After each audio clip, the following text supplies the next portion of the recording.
And Susie shared some with me yesterday, the trip, and I asked them both to just don't take more than 45 minutes. And they are going to share with us about the trip. Now, it's fun. She told me she's going to share too, and I can make up the difference. now I have to ask you something. I asked somebody, and I'm not going to name any names because I don't want to get anybody in trouble, but one of your sons asked me, he said, I think it was James, I said, what did your mom and Kate do while they were there? And he said, shop. And I just thought, no, there's no way. So they're going to set the record straight tonight. Where's James at? There's James back there. He's in trouble. So I defended you, though. I said you only shot maybe half the time. All right, hold this. You can flip it on if you like. Or we can just talk. Okay.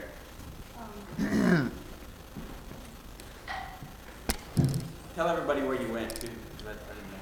Well, we went to Cartagena, Colombia, for a week, and I am very impressed about the way these people are working up there.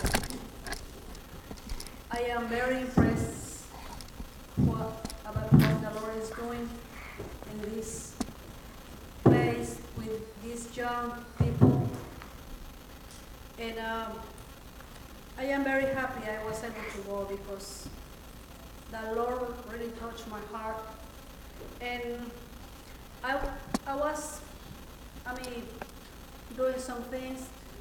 I was taking advantage we have the free time to know the city and know the people.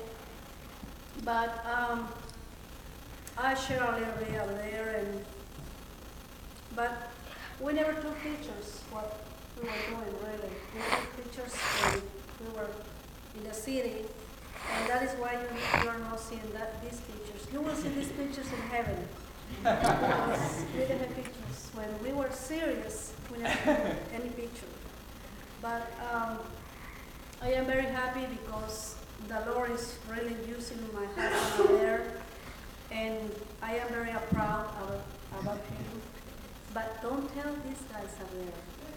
Don't tell anything. Because, the Lord is really using him to touch these young people.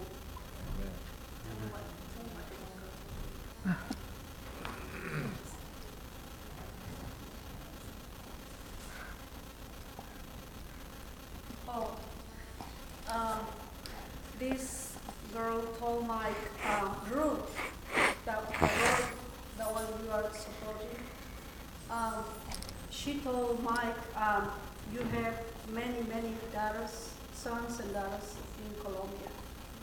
And because they see him like a father.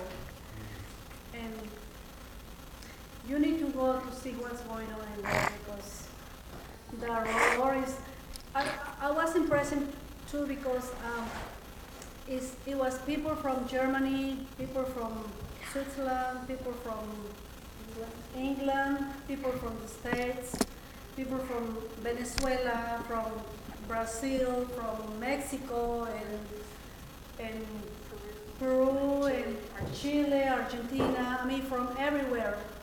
And I was telling Kate, I am very impressed how the Lord has people everywhere, everywhere.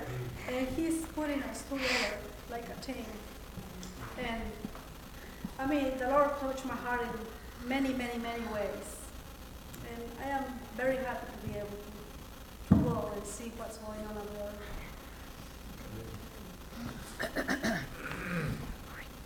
So I knew it was going to be a short week, but that was really a short week. It was good to get out again. I was also really blessed and really encouraged to see what was happening there at the base. Now, if you're familiar with YWAM, then you know that they have what they call DTS, which is Discipleship Training School. And that's kind of the first step if you want to get involved in YWAM. That's the first thing you do. You go to this 6-month school, it's a discipleship thing. I guess you do this intensive several weeks of theory, and then you go out and do all these mini crusades, and then finally a longer mission trip at the end of that. But they're really good at mobilizing, raising up and mobilizing young people. And so there were 42 students in this semester of the DTS school. Then there were all the staff that support that, which most of those staff are actually fairly young people, probably in their 20s, who have stayed on and are helping raise up the next crew. And there's also a leadership training school, which is another one of the schools you can do after DTS. There's an English language school. I don't know all the numbers of all the other schools. I just know the DTS students were 42. Plus the staff, plus the other schools. And then there were the staff and the volunteers of all the different outreaches within the city of Cartagena.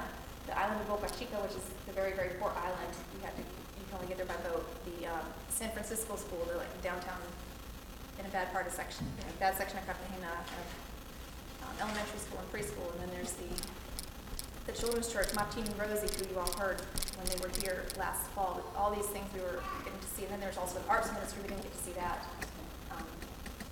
I probably met over 100 people, and I can't keep them all straight. Only the main players and quite a few of the students, because I tried to hang around for the classes more to get to be able to speak with them. But it was such a joy to see the students and the staff and everybody down there just completely sold out, following hard after God, committed, completely prepared to waste their lives on Him.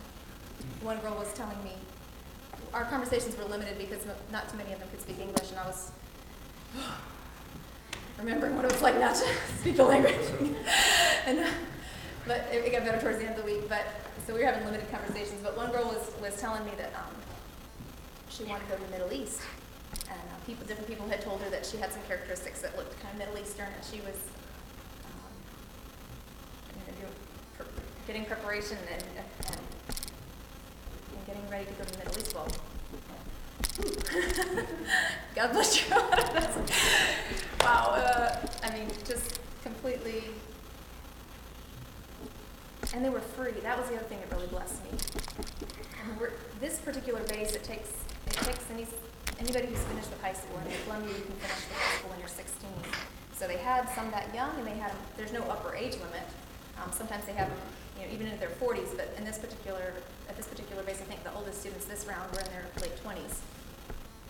But all these young people were just free, and that is awesome because they're not bound by the fear of man or just wanting the approval of others like so many young people we see, and just not.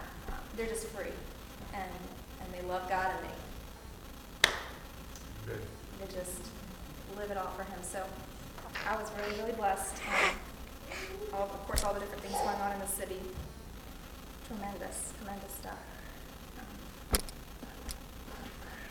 can't even begin to tell you about all the different projects that they're doing and working on down there. But how many kids do Martin work in their children's church? Yeah. Well, when we were there for that service, and they actually had 2 services that day. They have 2 services every week, and the hall was filled. Probably 50 and 50. So 100. Do they feed these kids too, John?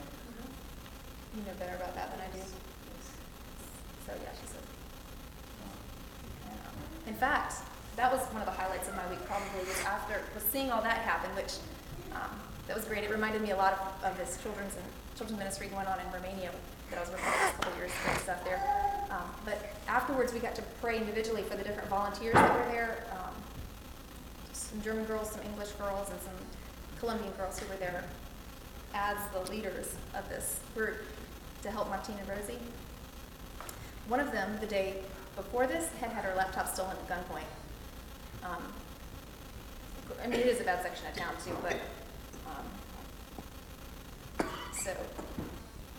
and different things they're dealing with, and so we were able to pray for them and just minister to them a little bit. That was really great.